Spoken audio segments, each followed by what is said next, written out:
Maybe not. Maybe we just jump right into it. Yeah, we're here. We are here. We're here. All right. This is happening. Welcome to the Caribou Outdoors podcast. I am here with the one and only Dave from Hellcat Outdoors. How you doing, sir?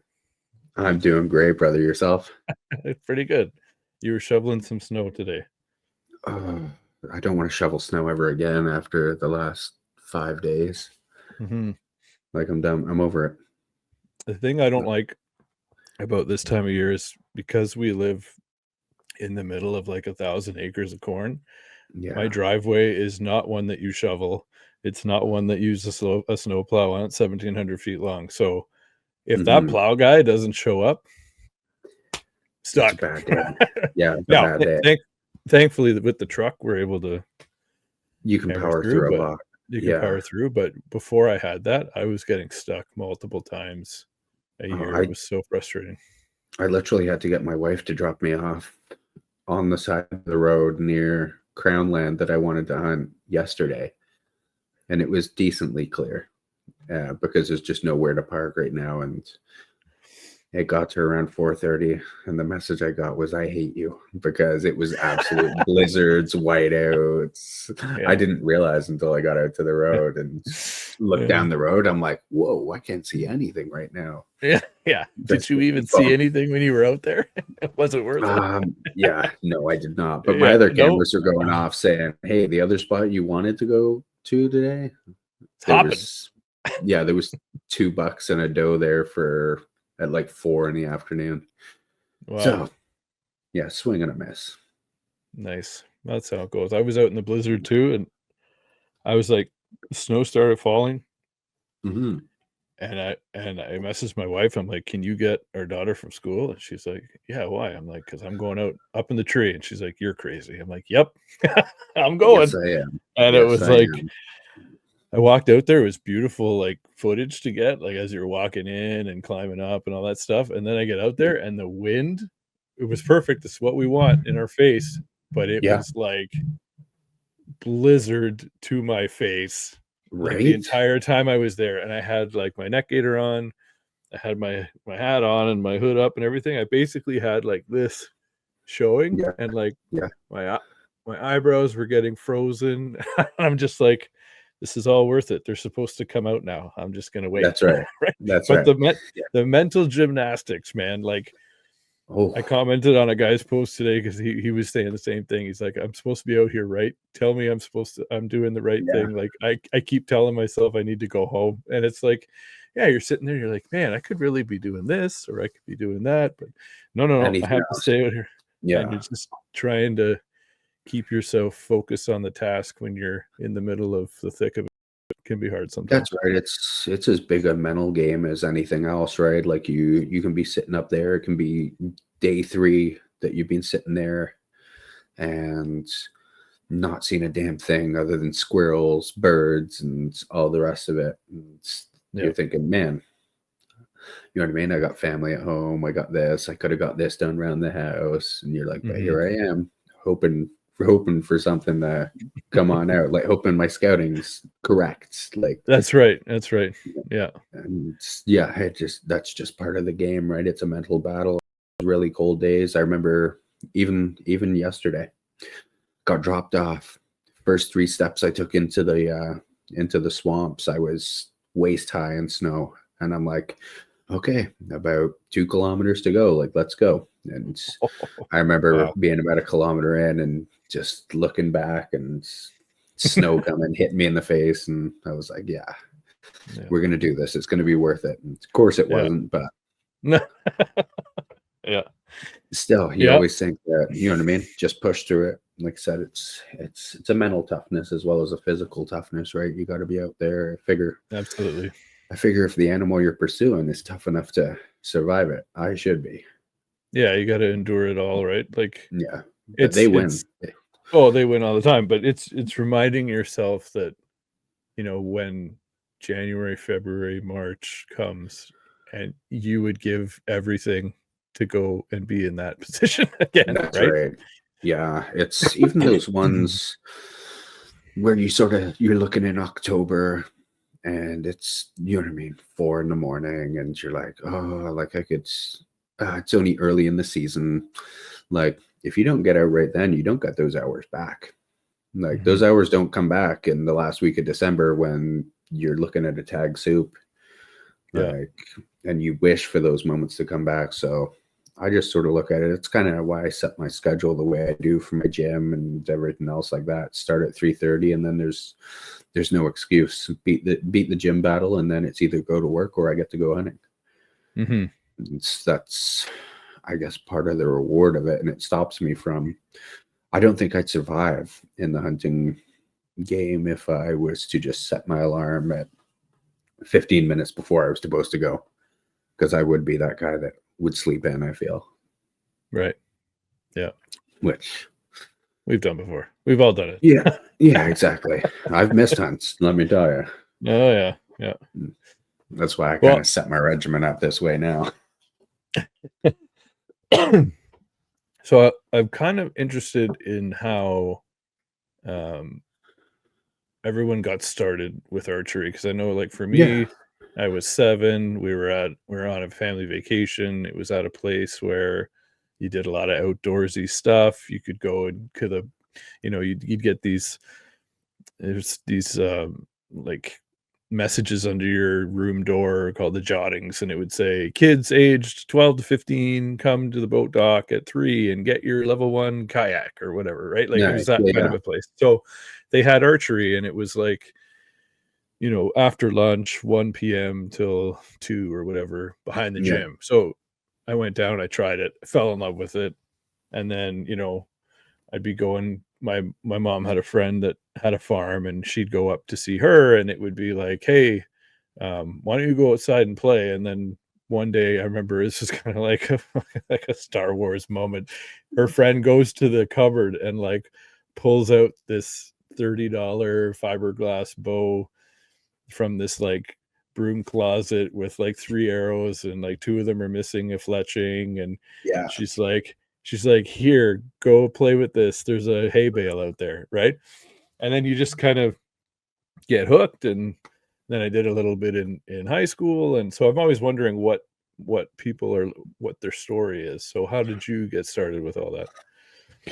For me, I never really had any of it growing up, right? So I was born in England and sort of traveled the world with my old man being part of like British military. And in England and UK, there's no such thing as archery hunting. It's pretty much a privilege to a very select few with hunting families and everything else like that. So archery hunting is actually, I believe, I don't know if it's illegal or banned or what it might be in the UK, but so I never really had any experience in that until my mid-20s.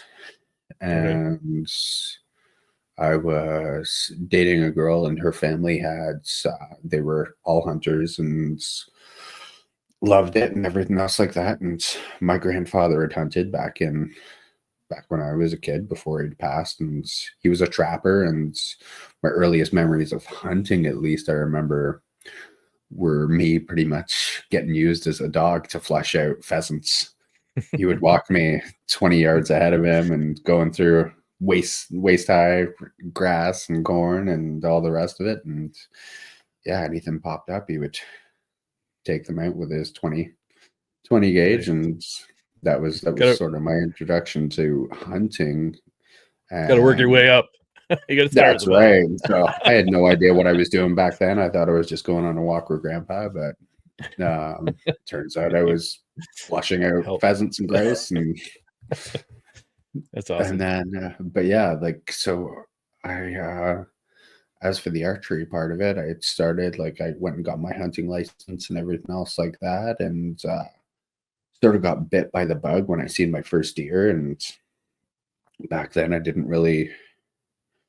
wouldn't even so call it archery, right? It was a crossbow, was the first thing I was ever given.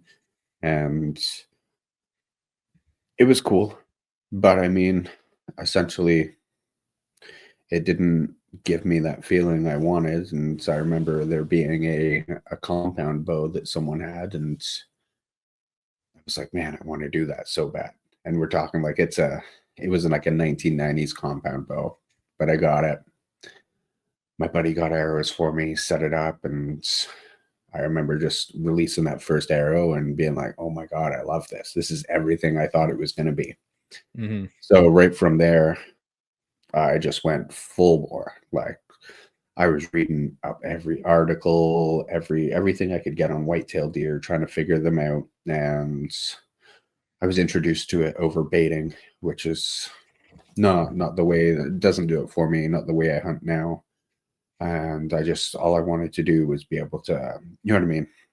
I just wanted to hunt. I wanted to figure it all out. I wanted to, like, I deep dived into it. I really became obsessed with it. And archery came with that. It was upgrading bows to different compound bows and everything else like that, and realizing that big difference between those sort of entry-level bows and then getting into your flagships. And yeah, I really, to be honest, I just became obsessed with it. And then I became obsessed with whitetail deer, and that really drove me forward. And then it took me until about 7 years ago, and then I got onto the whole, you know what I mean, stupid scouting and everything else like that I'm into now, where I just spend pretty much all year scouting and trying to find the right deer, or a deer that I'm interested in, and trying to just figure out mature bucks in general. Like, so yeah, I think it took, I don't think I got my first deer in my first year. It took me my second year of hunting to finally connect with. Oh, wow. That's great. Yeah. And it was pretty cool, pretty lucky. And once again, it was, at that time, it was over bait. And because I didn't really get into that sort of scouting and tracking side of it until Right. maybe my third or fourth year. And then I realized it was a whole different game to hunting. You know what I mean? It wasn't what you got to see on TV, where these guys are in blinds and, you know what I mean, big comfy stands and all the rest of it. And realized that, man, you can go a little more primal, a little more primitive with this whole thing. And you know what I mean? Work from the ground, freaking find your own tree that, you know what I mean, would work better, get closer to bedding and all that sort of stuff. And right. you know what I mean? That was my introduction. That was sort of where I took off. And obviously, I think both you and I are very different in the way we approach it nowadays. And yeah, now I'm just about as crazy as ever with the whole whitetail game and hunting in general. Yeah, and I'm definitely learning with everybody that we talk to, like, especially my first experience was my wife's cousin had property, so her husband was like, "You want to learn how to deer hunt? Come up to the camp." And I was like, "Okay." So Yeah.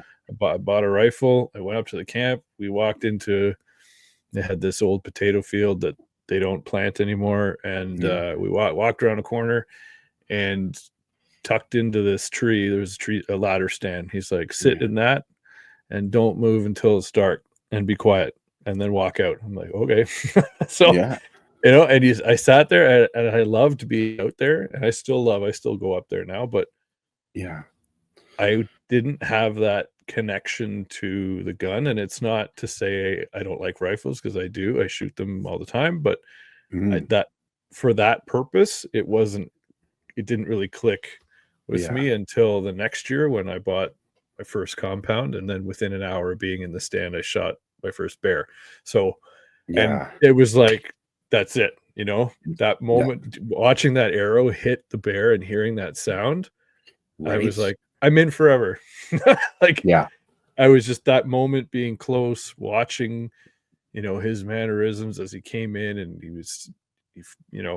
identified that I was there, turned around, started to leave. I shot, hit him, and then it ended up, we never found him. But that just, I was sold. Yeah, right there, right? it sells you on everything. I think that's it. There's such a connection, and it's obviously so lost nowadays between the 98% of people. What is it? 2% of the population hunts. So you got to look at 90% of this population has no idea what that feeling is. And essentially, if you're listening to this podcast, then you're part of that 2% for the most part, and you know exactly the feeling. Like to me, there's nothing crazier than getting up and, you know what I mean, getting up before sunlight, going out to your stand in the dark, setting up wherever that might be, and then waiting, you know what I mean, watching that sunrise, and then waiting for the animal you're pursuing to come out. Like the amount of things you see and the amount of things the everyday person misses is crazy. Yeah, it definitely hones your ability to pick up on things. Like even my favorite part is getting in there in the dark, getting set up and sitting and you know that you've disturbed a bunch of things getting in there, even though you can't see what you've done. Yeah. The animals know you're there, right? And it's not until you're up there, you're settled and everything starts to quiet down again and then go back to like it was before you got there. That's awesome. Yeah, I love that sort of calm down period. Yeah, for me, I mean, there's nothing better than being essentially strapped to a tree. You're tree bathing, right? You're grounded as much as you can be to the earth. And for me, it's the most peaceful thing. And I know when that sort of January 1st hits, when I know I can't do that anymore, at least I can't go out and hunt. Like I get stir crazy in that first week because you're so used to just being out there, and people don't understand what it does to you to be out there. Like I said, there's some shitty days with the weather and all the rest of it, or the mental game that goes with it. But man, the good that does for you just being out there, it's something special. And once again, if you get to harvest an animal because of that, then there's nothing better than that. Especially when you know that you found that spot, you set up the way you thought was going to be best, and it all works out and comes together. It's just like, it's awesome. And that's part of the mobile hunting thing that I really love, and the postseason scouting, the preseason scouting, like all that sort of stuff. Like once you do that, you sort of put yourself a game plan together, and then when all those pieces start working and you're sitting in the stand and all of a sudden you see a doe get up and walk by and you're like, okay, like here we go. Like I'm the smartest man in the world. You know what I mean? Right. Only to be foiled. You know what I mean? Only to look stupid about 20 minutes later. But I mean to see it all come together and putting yourself in those spots and in those places with an opportunity to see that sort of stuff, it's crazy.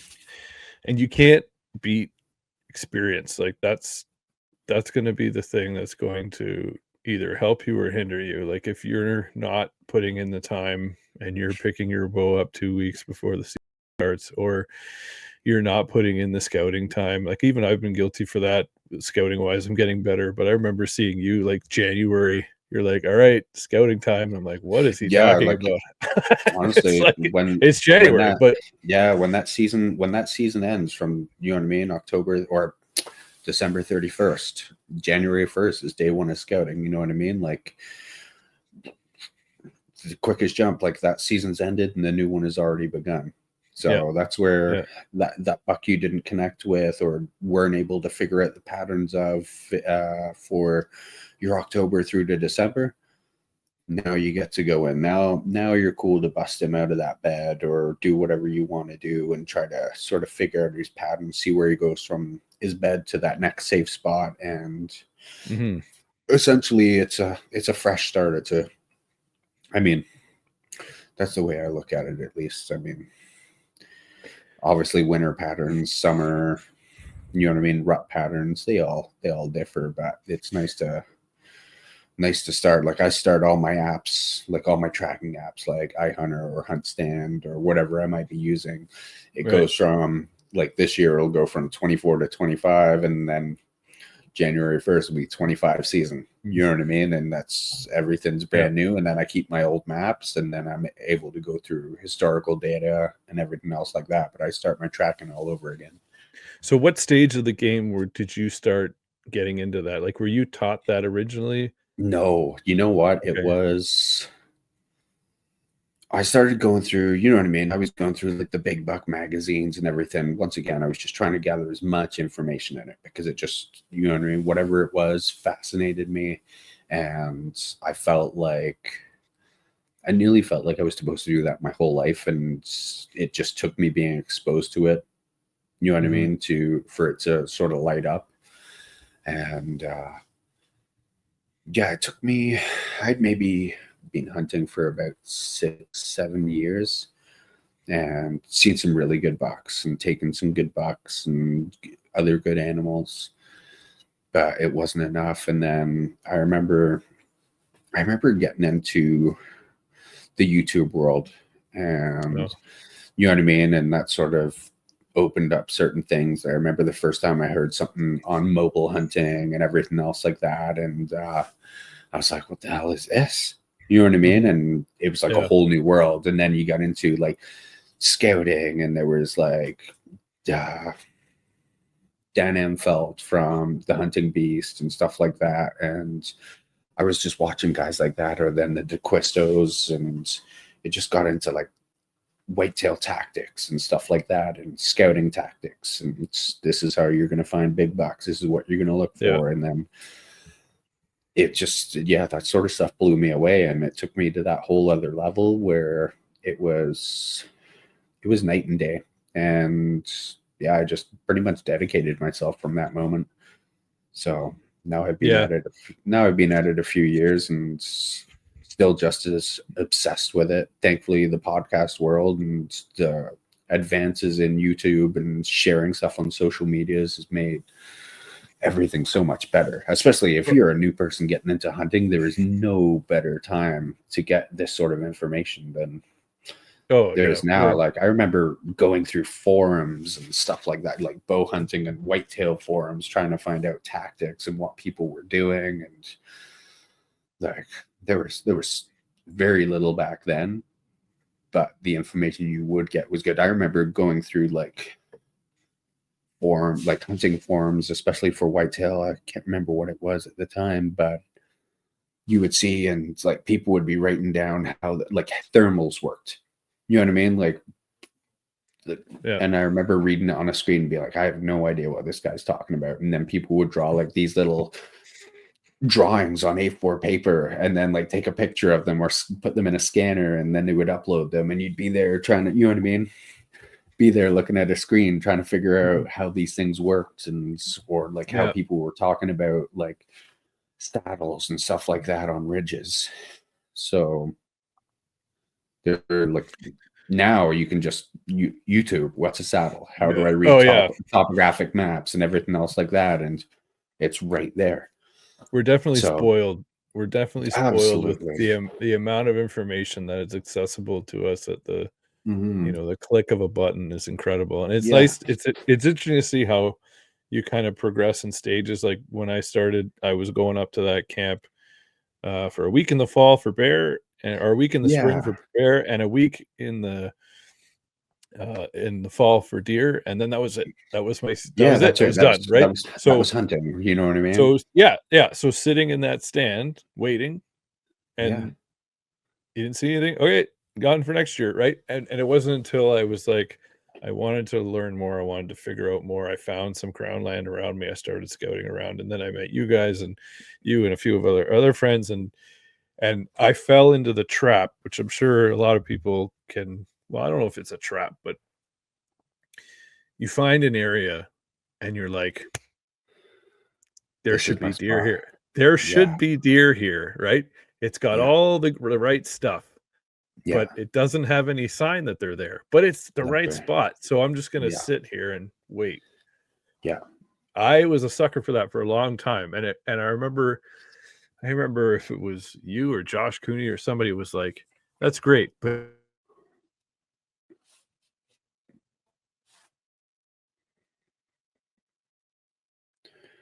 oh, we froze there.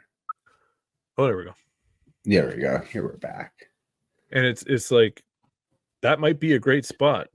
They might not know, they might not have found it either, or maybe they do and they just don't stay there. But you got to find where they are. Otherwise, you're just going to be waiting and waiting and waiting. Yeah. Maybe they come by, maybe they don't, right? Yeah, maybe they just pass through there at nighttime. Like, you know what I mean? Like, that's exactly it. Yeah. And that's what a lot of it was. I'd get pictures on camera in the night, And I'm like, oh, well, they're here. Well, no, they're coming by at some point, but not the time when you're out there. So correct. Yeah, no, that's such a huge part of it too, right? Or you know what I mean?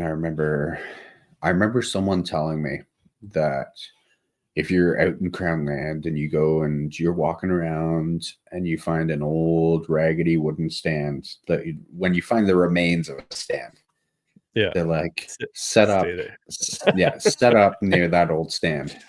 They're like, if Yeah, that stand's had enough time to be there and be old and fall apart, there's probably a few stories made on that stand. So yeah, that's probably a I reason why remember that's there.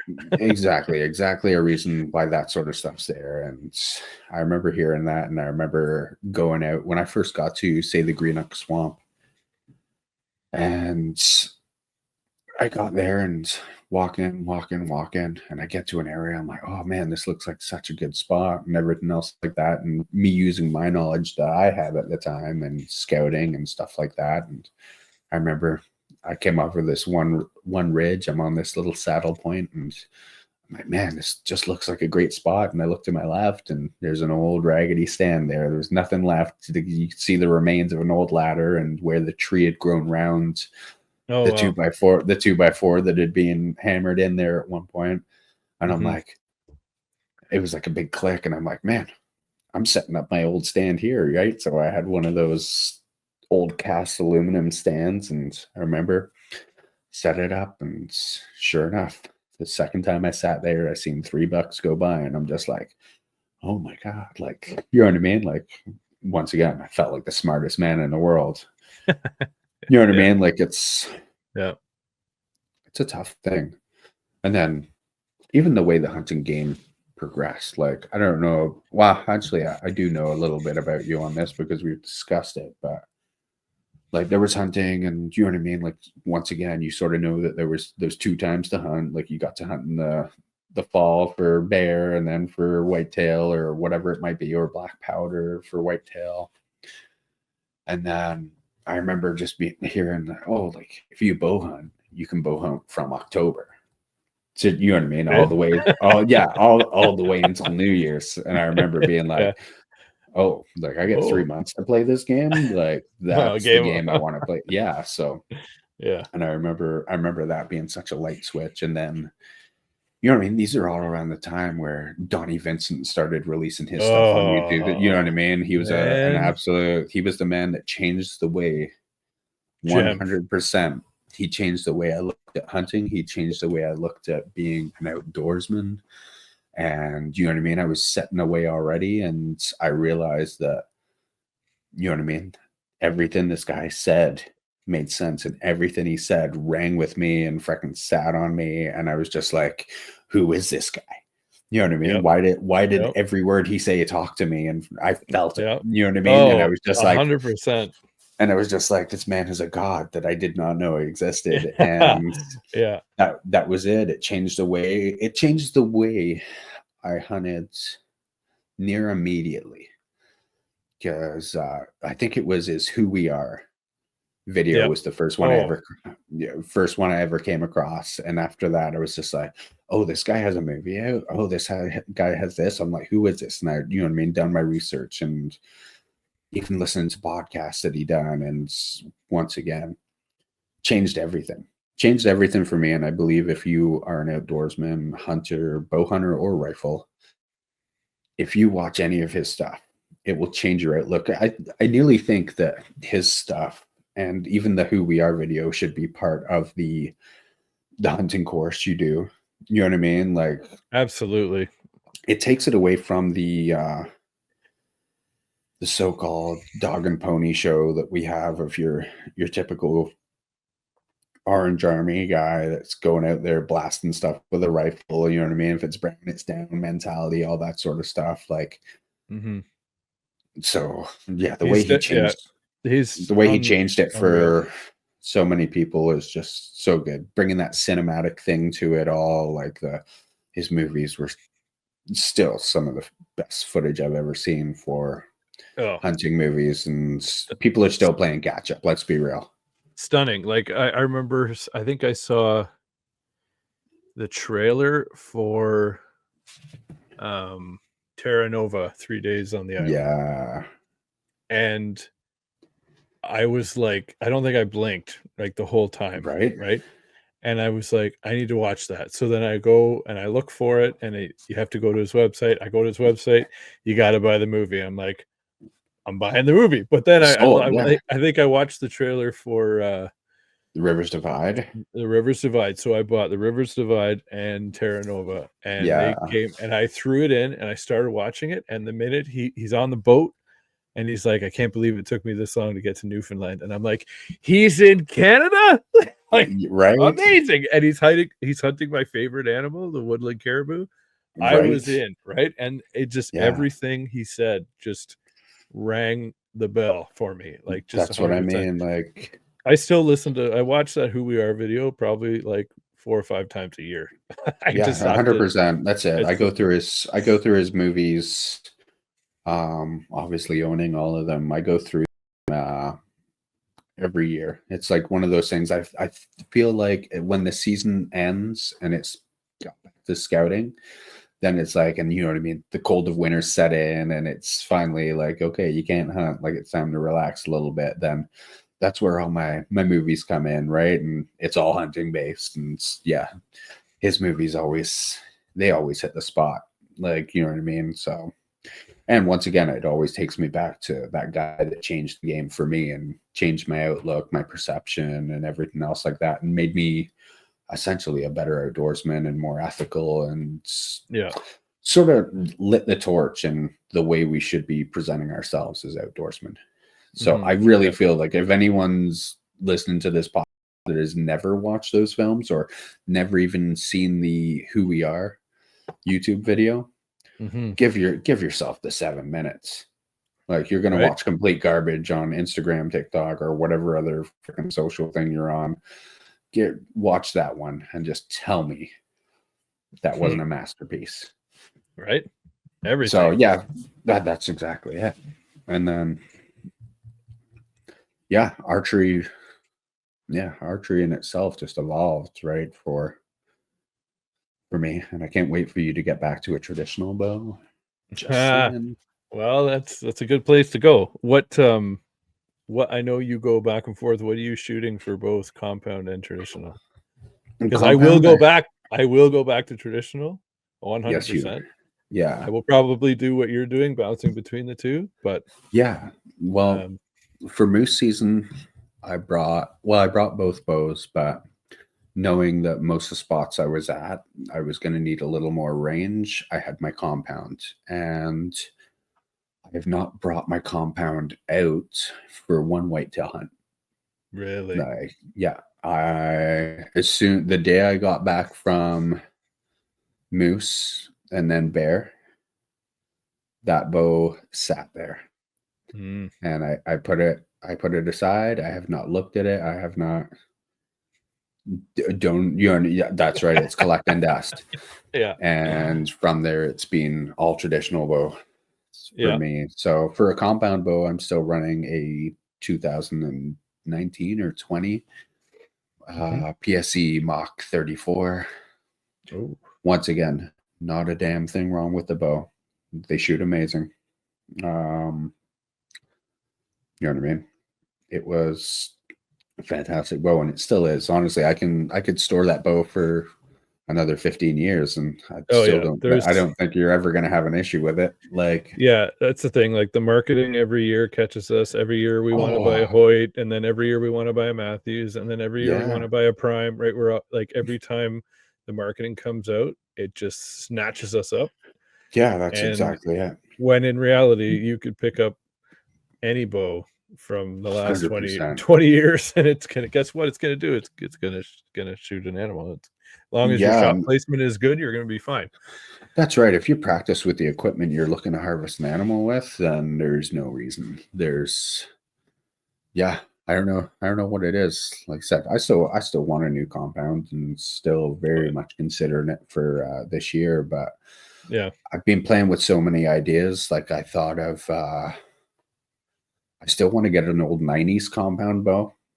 And I want to take a buck with one of those just to take it back old school, shoot fingers, no, you know what I mean? No release, just shoot fingers with an old compound bow. And you know what I mean? Yeah, it's going to shoot a little slower, but Yeah.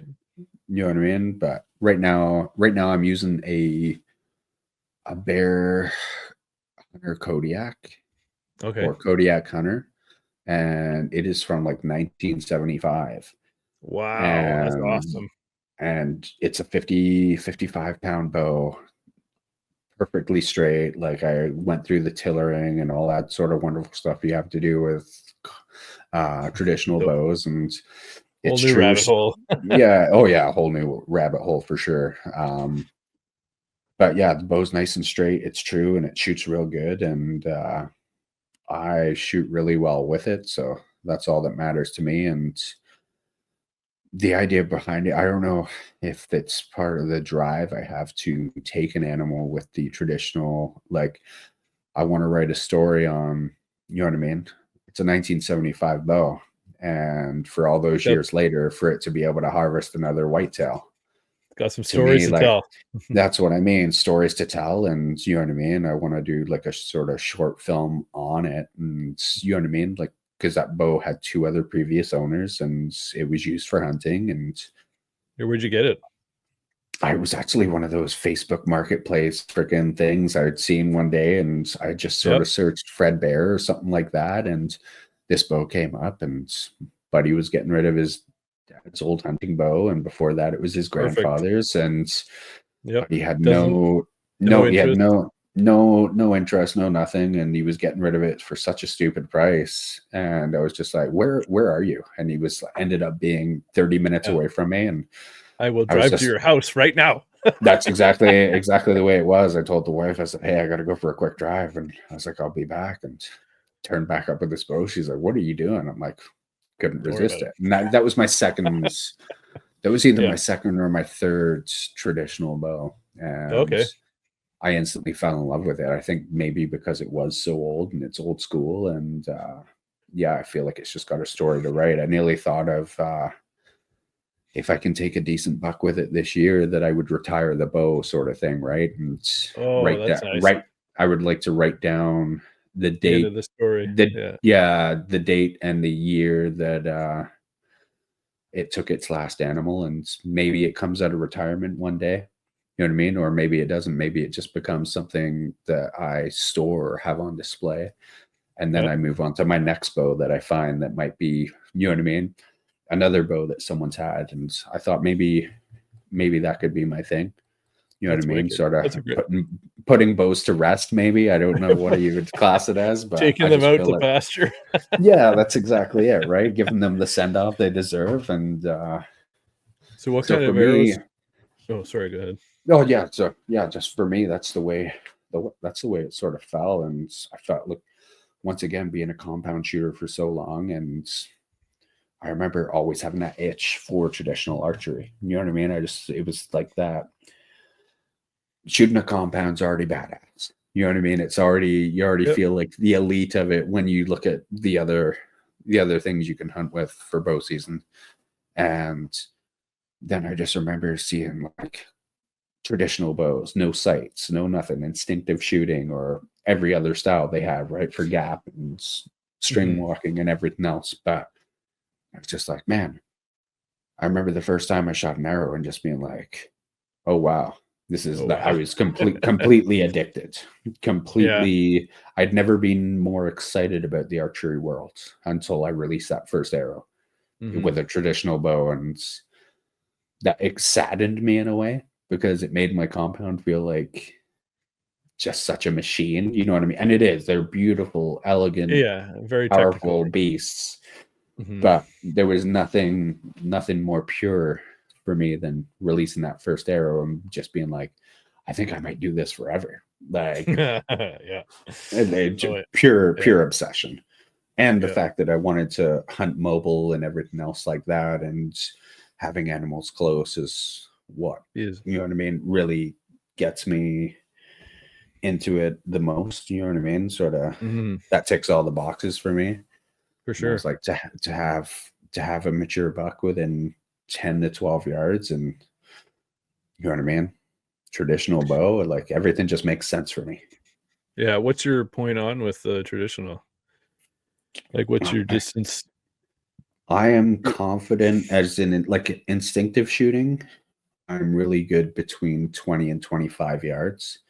Yeah. After that, you know what I mean? It's a bit more of a shot process. Like if I'm out practicing and I'm sending arrows, then 30 yards doesn't seem to be an issue. But just off whim, like that sort of cold shot, if you will, Yeah. 20 to 25 yards is where I call comfortable and where I call home.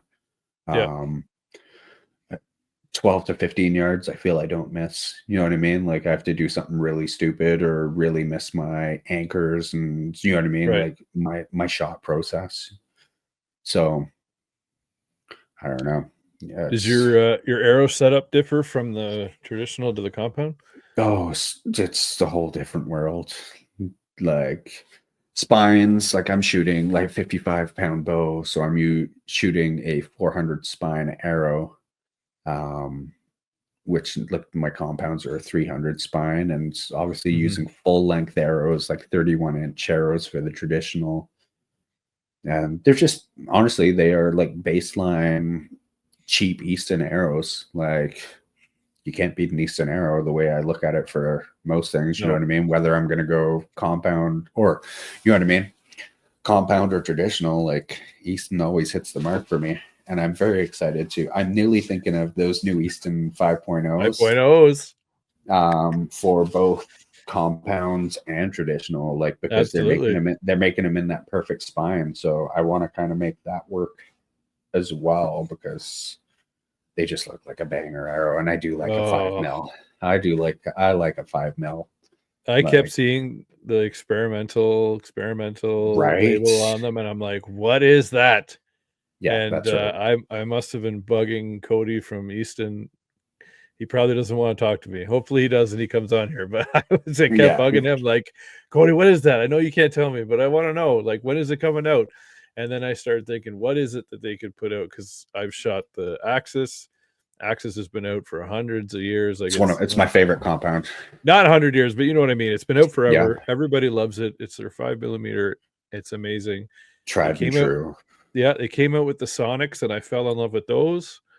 The 6mm, and then I've tried the 6.5 this year.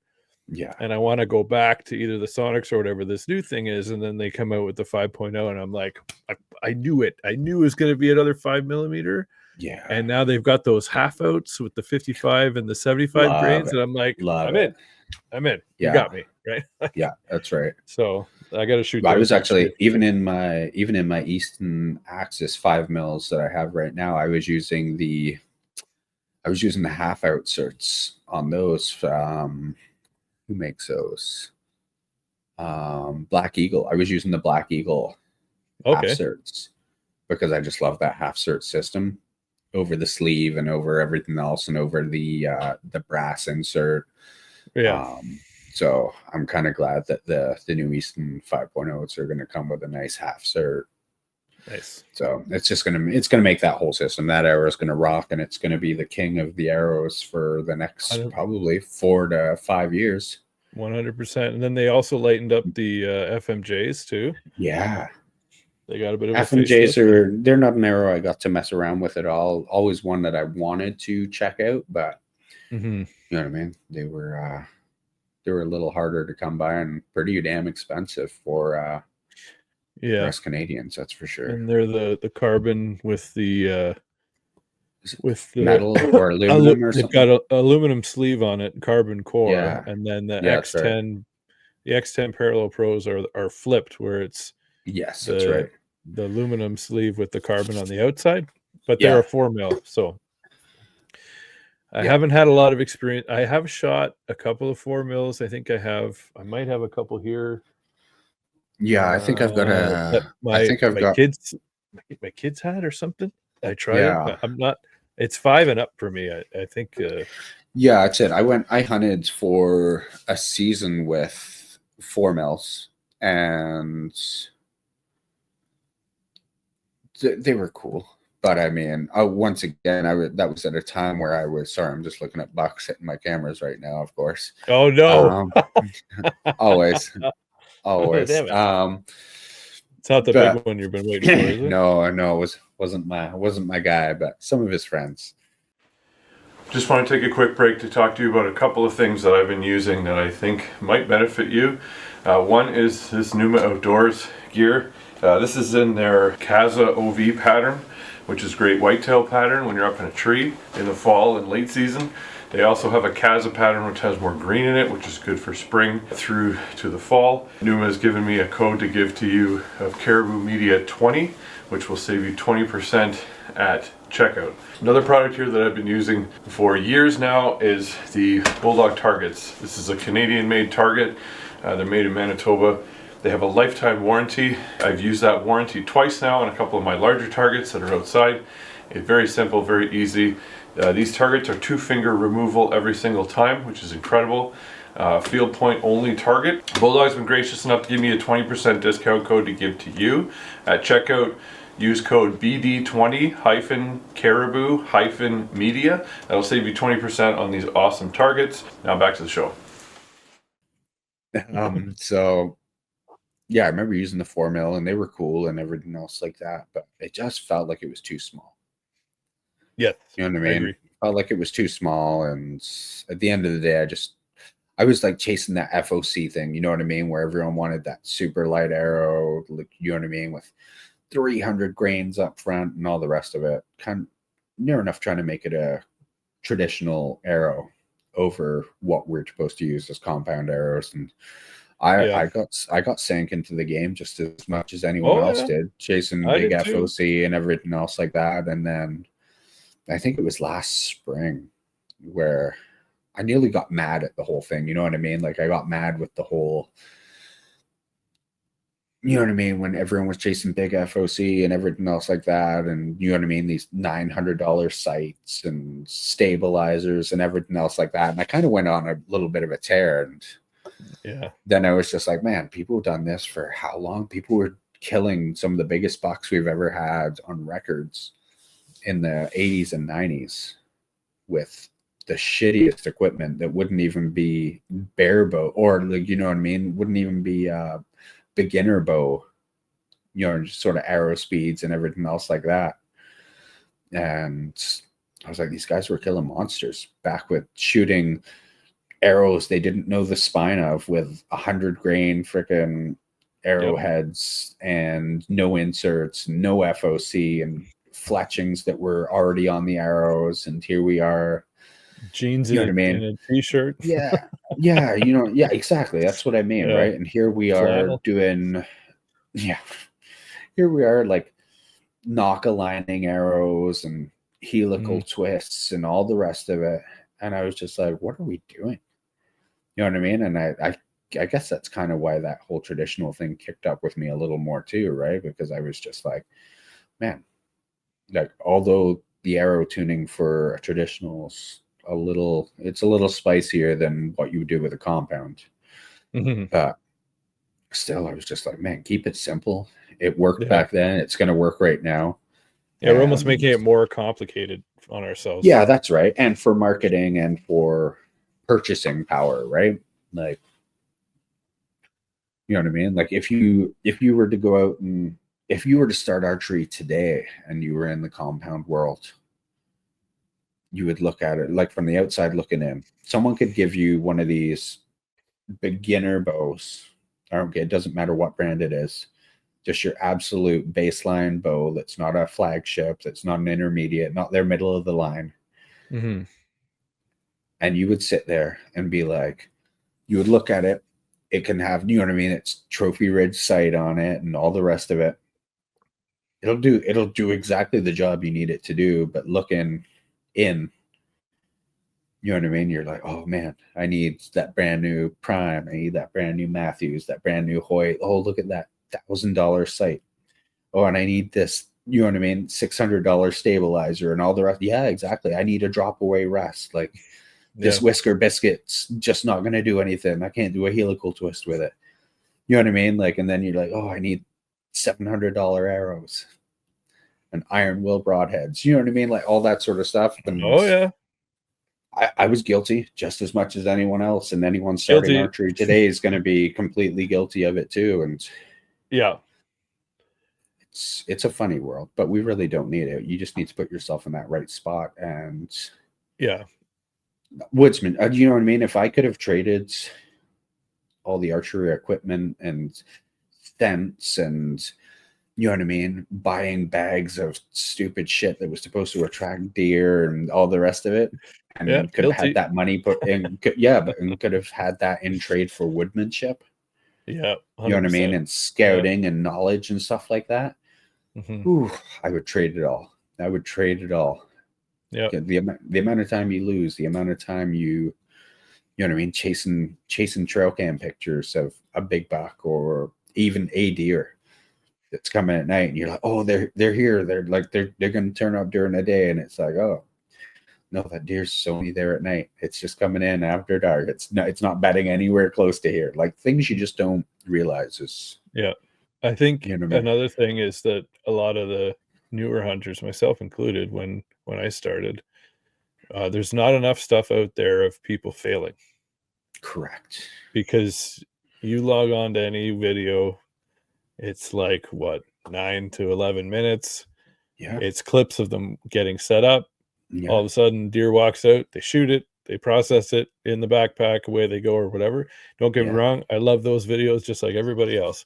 But when you're a new person coming into it, and that's what you expect every time you go out, you're probably going to quit after the first few years of not seeing a damn thing, right? Yeah, that's right. Like, or the amount of times you get yourself in the right spot, that animal is there, and especially something like a cagey, like a whitetail, you go to even draw your bow back or bring it up, and they see you, they freaking look at you in that tree, and they're gone, and you're just like, how did that happen? Like, you know what I mean? And every YouTube video or every freaking TV show I've seen, they don't even care. They just do their thing, and this guy gets to shoot them. What did I do wrong?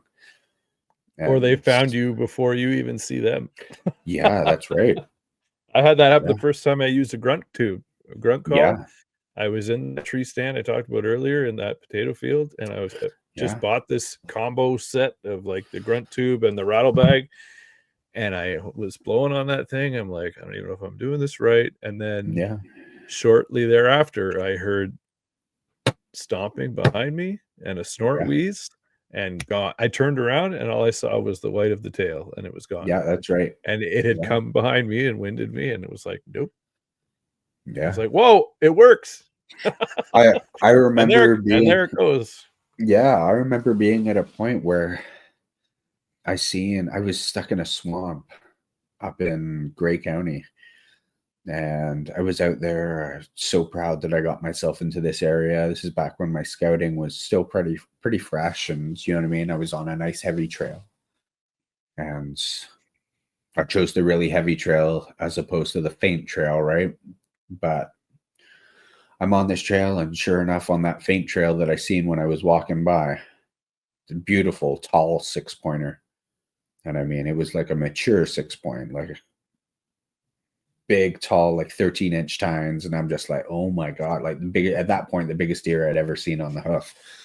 I remember watching it and blown away by it. And I remember I had like a set of antlers that I had found from scouting the year before. And I was like, I don't even know how to rattle these properly. And I remember having my phone in my pocket, and I'd clucked them together a few times. The buck sort of looked in the direction and then sort of pieced out. And at that point in my hunting life, I didn't realize that this buck was actually hitting me with a big J hook, and it was coming in to see what the hell was going on, because something was fishy, probably with the way I was rattling the antlers. And I remember being like, oh my God. Kind of sounds right. Yeah, exactly. So there I am sitting there. I pull my phone out, and I'm sitting there trying to YouTube like a rattling sequence, right? I'm just like, how do I do this? Sure enough, that buck's right behind me. I've got my phone out, and you know what I mean? I'm turning up the volume on the thing to listen to this thing, and I just get a big snort wheeze. I turn around, the buck I was after he was right there, and you know what I mean? one of the just another They can sneak up failure. on you. Oh yeah, like I can remember being in a ground blind a few years ago on my brother and sister-in-law's property for bear, and we Yeah. had basically pictures of everything walking through this area. And I'm sitting there, and I remember I was guilty. I was on my phone. I was like I remember specifically I was commenting on something Aaron Snyder had posted. I don't Yeah. know if he just shot something, and I was like, "Oh wow, beautiful buck," or whatever. And I look Yeah. up, Yeah. and there's 4 bears in front of me, and I'm like, I've gone for like for years of seeing no bears, and now I got Yeah. 4, and they're Yeah. 16 yards away from me, and it just like wakes you up, right? Yeah, Like, and you didn't whoa, get to see how they came in. You didn't get to, no, you know what I mean? And you're just like, okay, which one's which? What, you know what I mean? Like, you're just like, yeah, here we go. yeah. Like, yeah, I've It been can like, just once again, your situation can change in a second, right? yeah, and that's, I find overall technology, as amazing as technology has been my biggest downfall in hunting as well. You know what I mean? Like, man, that cell phone has to stay in your pocket. You know what I mean? It does not matter. I don't care who you are in the hunting world. Put that phone in your pocket and just focus on Yeah.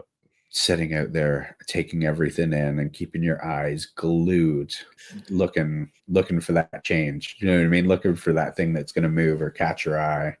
That Like, flicker cause of an that, ear or something yeah, that, that's what I yeah, mean, right? It's the smallest thing sometimes that makes the difference. Like, I remember, oh man, I got busted so many times on my phone over the years. You know what I mean? Phone goes off and you're like, oh, I better message the girlfriend back, or I better message work, or you know what I mean? Oh, it's one of the guys, he's got this going on. I better quickly send a message, and boom, there you go. Opportunity missed, because you get, even when you get caught putting something like a phone back in your pocket or whatever it might be. yeah, And then it took me a long time to get over that part, or just even learning how to move while you hunt or while you're sitting in a stand. Like, when an animal comes in, I was always so focused on trying to have the animal for a picture or to capture a video so I could show everyone, right? And then I realized that, you know what I mean, if it comes down to meat in the freezer or harvesting the animal you're after, then put the technology away. And I think yeah. that's, for me so far, that's working out really well. Like, Hmm. and And you got to also remember that even though you might have a spot that's a kilometer, 2 kilometers, half a kilometer away, the second you get out of your car or your truck and that door closes, you've started. Like, the hunt has begun, yeah, right? And it's you can begun. run into anything at any time. And Yeah. even though you might have in your head, you have a mission, I got to get to my tree stand. I got to get to my tree stand. I got to get up there. I got to get up there Yeah. quickly. You could be busting things along the way. So you really have to Oh, keep your attention 100%. where it's at. So, Yeah. And one of the things I remember from even there was like postseason scouting. I remember I had a once again, I was caught playing a camera, chasing a camera game, right? And I had a buck that I was really interested in. He would come in always half an hour after shooting late and everything else like that, or he'd be there the day I wasn't, sort of thing. And I'm like, man, how is this guy? He's always a step ahead, which of course it should be. That's its whole deal to survive. And I remember it wasn't until postseason scouting that I got in and realized the buck I was after, because I found his sheds. He was actually bedded in a spot that was maybe 80 to 90 yards off the road I was taking to get in there. So he would, and I remember I was standing there in this buck's bed, checking out the antlers, and all of a sudden I hear a car go by. And I'm like, the road's like a kilometer away, sort of thing, right? And I remember looking at my maps. I'm like, no, it's not. It's way closer than that. And I was just like, okay. And then I remember sitting there for maybe 10, 15 minutes, and every car or truck that went by, I heard it.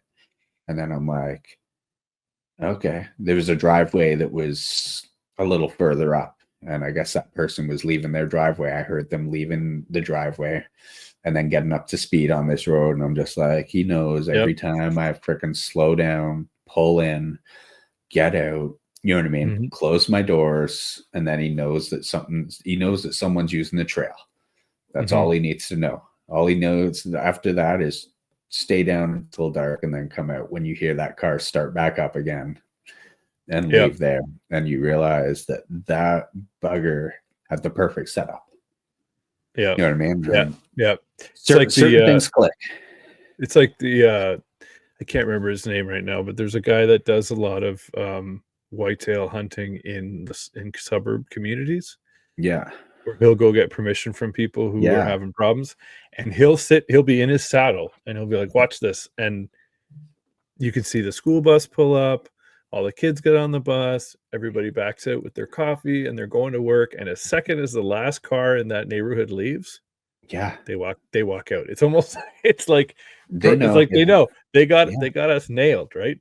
Yeah. And I remember, I'll never forget this. You posted that video of you. I think you had your back to the tree and you had your face mask on, and there was a buck that you were chasing, and it almost sounded like it was growling at you. Yeah, like that's it right. had this long, like, just guttural growl.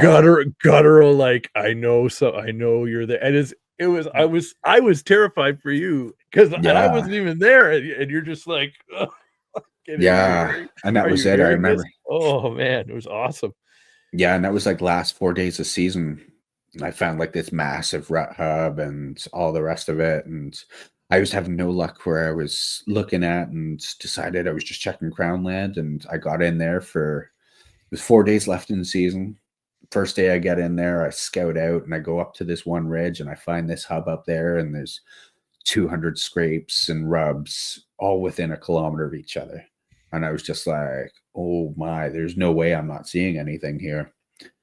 And you know what I mean? I'm checking everything out. I find the trail I wanted to. I found massive rubs and scrapes. And I mean, we had no real snow that was last year.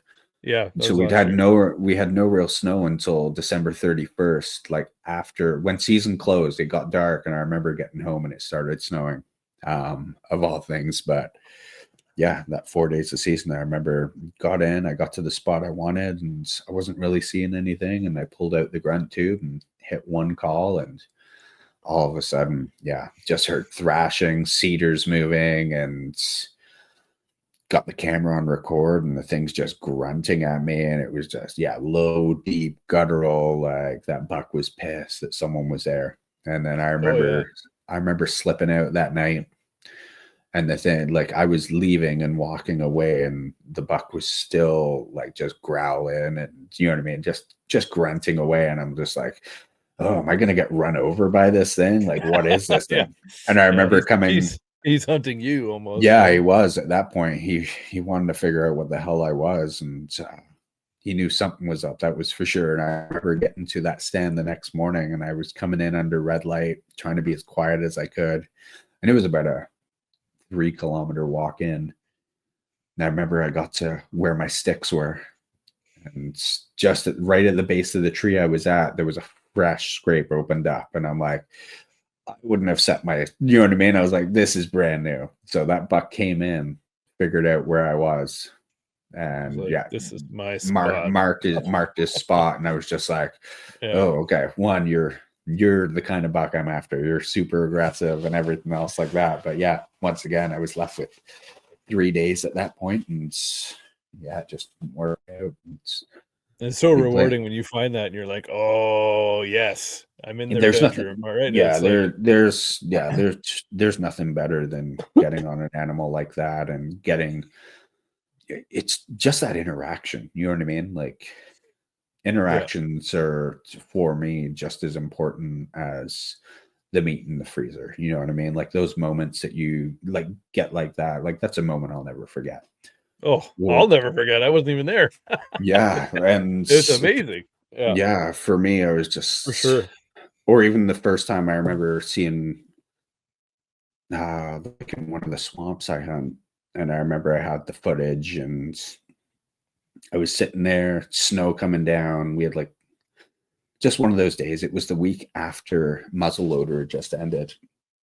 And I remember going into this spot, and big open pines, and I should never have sat there, but something told me to sit there. You know what I mean? It wasn't something I'd typically sit. And sure enough, I get up off the beaten path and I sort of sit and I'm looking over these rolling hills and all the rest of it. And sure enough, snow's coming down. I'm like, wow, this is pretty gorgeous anyway. And I'm sort of nestled in behind a fallen tree. And sure enough, a doe pops out. And I'm like, oh shit. I'm like, here we go. And it's, you know what I mean? No doe tag or anything else like that, or any intent of ever shooting a doe. And another doe comes out and yeah, it ends up laying down and bedding down within 15 yards up, like, you know what I mean? Like ahead of me.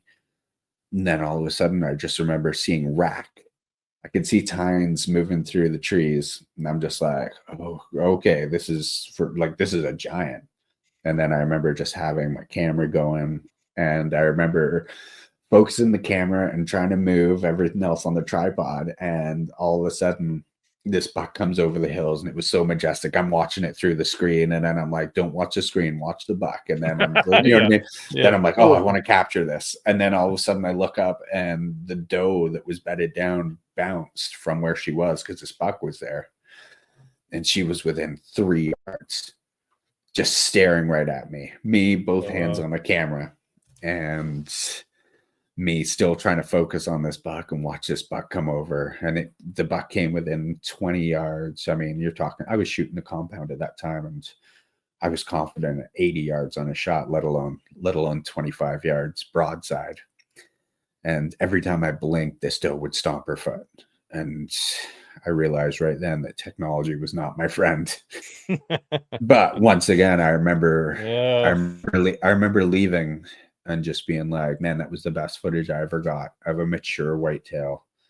And to me, the buck was already on my wall for me. I was just like, that was the best moment for me, a moment I'll never forget. And once again, one of those moments that thankfully I recorded, and I have it with me forever.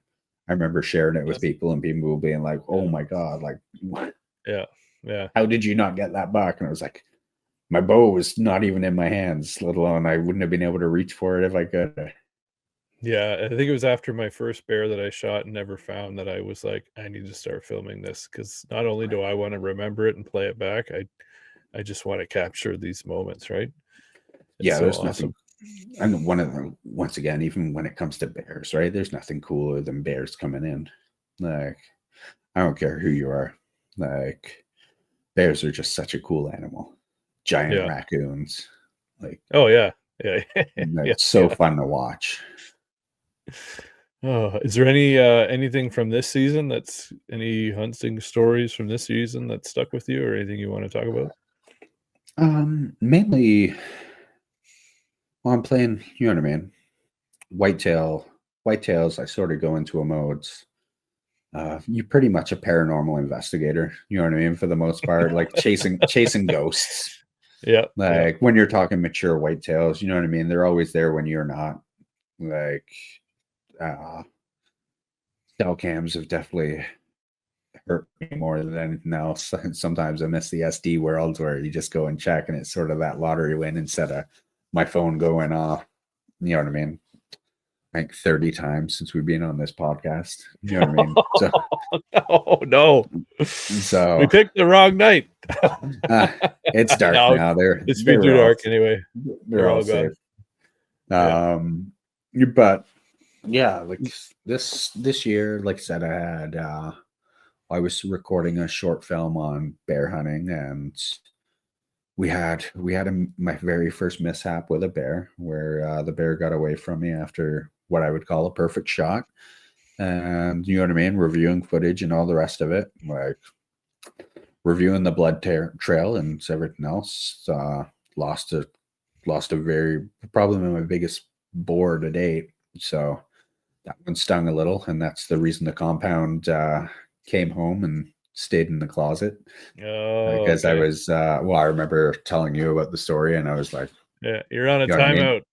Yeah, I was just like, I don't think I'm gonna hunt. Like, for me, it was pretty devastating. Like, I've only missed an animal like that, or lost an animal like that once before, and I wanted to quit hunting, and I let half a season get away from me before picking up a bow and being like, all right, you know what I mean? Like, you can do better and everything else. So There's going to be a redemption story on bear coming up for the spring. Oh, for sure. Yeah. Well, Um, it's like the first bear I shot. I still have the arrow in my garage. It's still got hair on it and blood on yeah, it. that's right. Yeah. The one that we never found. And even for a time after that, I would tell myself, like, if I was drawing back on something, I would say, like, be better than the bear, Yeah. because my shot placement wasn't where it should have been, because it was my first time in a tree stand shooting down, and I had Yeah. never practiced that, right? Which is another thing. If you are doing this type of thing, you should always practice in the condition and wearing the stuff that you're going to be out there in, Yeah. to make sure 100%. that you're perfectly comfortable with what you're doing.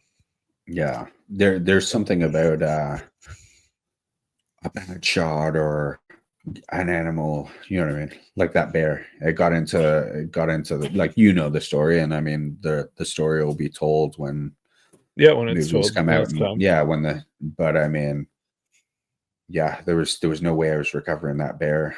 I don't even know if I would have had 3 or 4 more days down there, if I still would have found the thing, through those swamps and everything else like that and the bogs. But yeah, these things do happen in hunting, and they hurt a lot, especially when, you know what I mean, you put in the time we do, and the Yep. amount of effort to get out there and all the Soul rest of it. soul crushing, right? Yeah, it is. And I think in the hunting game, you nearly need to lose one to really get that respect for, you know what I mean, how important it is to harvest one, and how important it is to make that perfect shot, and to, you know what I mean, put every bit of effort you can into, you know what I mean, recovering that animal.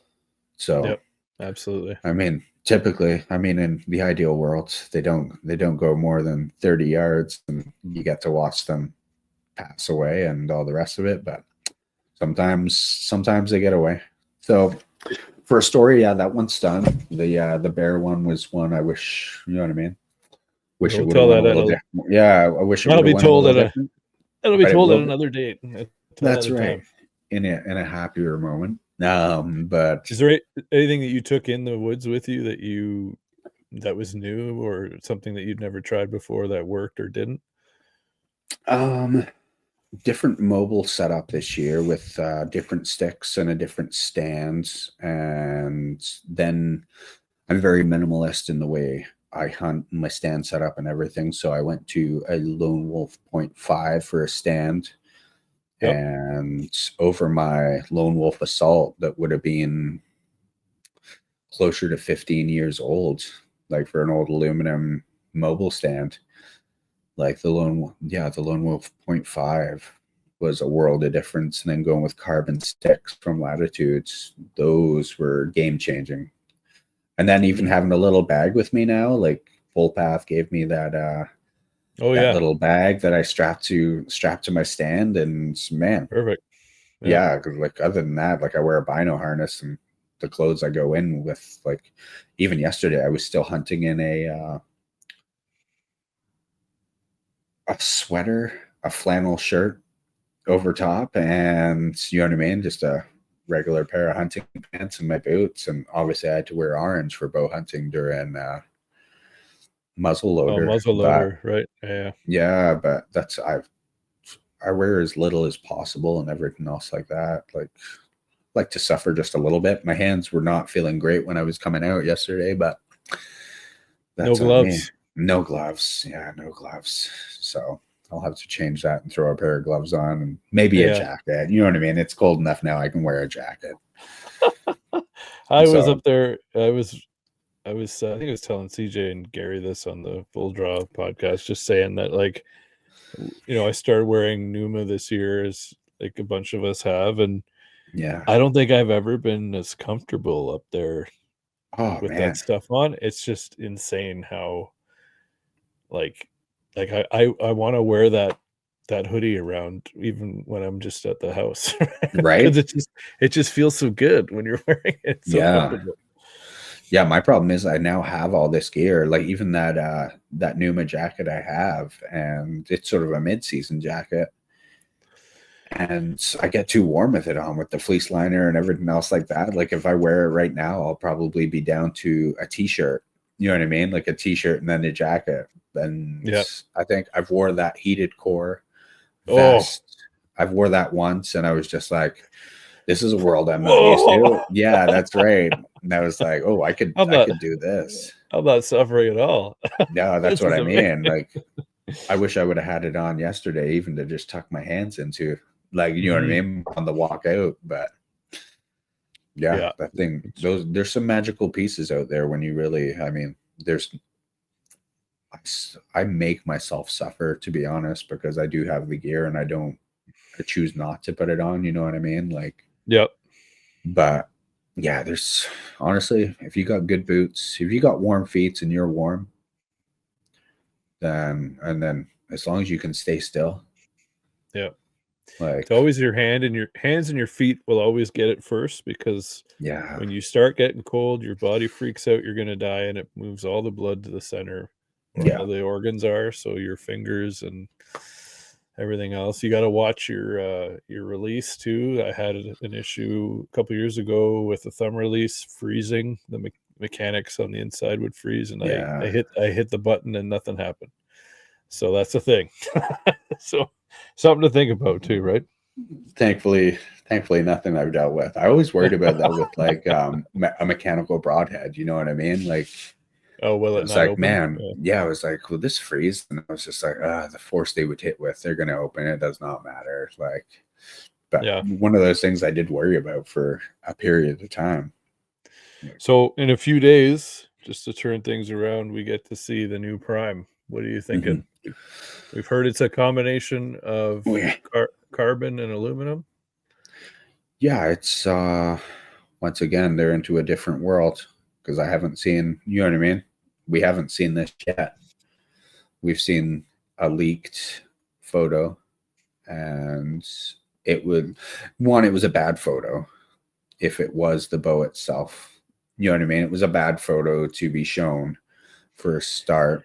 And once again, you got to see these things in your hand, right? Like, I remember going to one of last year's flagship bows on one of the biggest names and looking at the finishing on this $1,700 bow and being like, this is garbage. There's flaws all over the finish. You know what I mean? And I was like, how do you call this a flagship? How did this get out of the factory? Sort of thing, right? And so once again, you got to see all these things in person. You got to see it how they want to present it too, right? Like, I hate it when people leak stuff. It's like, these guys have been working on this bow for like 8 years. Yeah, there's a reason they've been engineering for, the Grace family's been engineering for like generations of their family. They don't put out garbage. Like, it's going to be something. It's going to be a shooter. Never seen. It's going to be something we've never seen before. Yeah, and it's exciting. It's going to be a shooter. Once again, like I said, they are doing something different that no one else has done this year. So excited to see what it is. Excited to see one personally, and I'd love to shoot one. I want to put it through the ringer, you know what I mean, and see how it feels in the hand and everything else like that, right? It's no different than anything else. When you're trying something different, you're gonna have people love it or hate it. So, well, yeah, like we've said before, you got to fall in love with the look of your bow, and some people are going to like it, and some people aren't. And this is like anything, right? It's like any bow. Some people look at other companies and think, no, I'd never shoot that. That's not my thing. It doesn't. But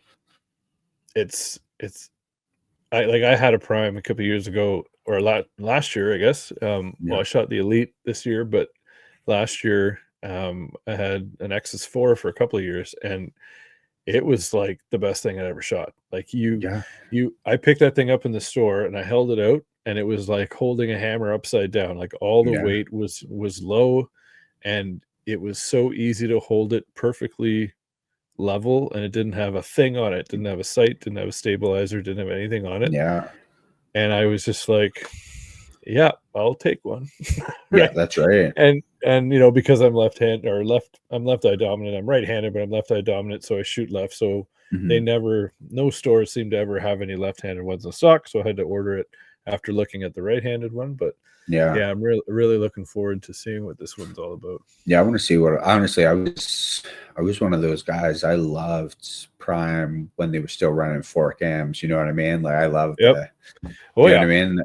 Like their marketing, their movies they came out with when they were releasing that bow, like they sold you, man. And then and that was right before the Nexus series came out, and the inlines, and then the inlines. And I just remember, like, man, this company's, I like the inline. I still think is one of the greatest bows they ever released, and if they can top that, you know what I I mean? remember Like, when I first Googled bow hunting. I think I got 2 results that came up first. The first was Tim Burnett and Cameron Haines. yeah, that's right. And I remember like binge watching every season of Solo Hunter, and that's where right. I saw the Prime first and fell in love with it. And Yeah. as soon as a dealer showed up about an hour from my house, I went over there and I was like, "This is just as good as I thought." Yeah, that's right. You know? Yeah, it's going to be interesting. Are they the last? Are they the last company to release their bows for this year? They are. Yeah. So yeah, we'll have everything on the table, and then it's just getting your hands on them after that, right? Like Putting them through the paces. Yeah. exactly that. Like I'm looking to obviously move my bow this year and jump to a new one. Mm-hmm. Even though I'm going to get a new one, not knowing if I'll actually hunt with it. You know what I mean? Like I may stick with traditional for the foreseeable future. It's just a weird, like even traditional now, it seemed to have jumped up in popularity over the last year. I would say, like, you know what I mean, with a few bigger names getting into it, and so yeah. Every time I see a Hoyt Satori, I'm like, oh, dude, right? Like I hover over the add to cart. Right? Yeah, yeah. They're like for an ILF bow, like an ILF riser setup, like such a nice bow, like. Yeah, and then SG Holmes just got one too, and I saw that. I was like, oh, he's going. It's just I remember I shot out a message, back. and I was like, I'm so proud of you right now. Like, not only are you there, you made a video about it. Yeah, that's it. So I was just like, good man. Well, honestly, I think look, anyone that's compound hunting right now,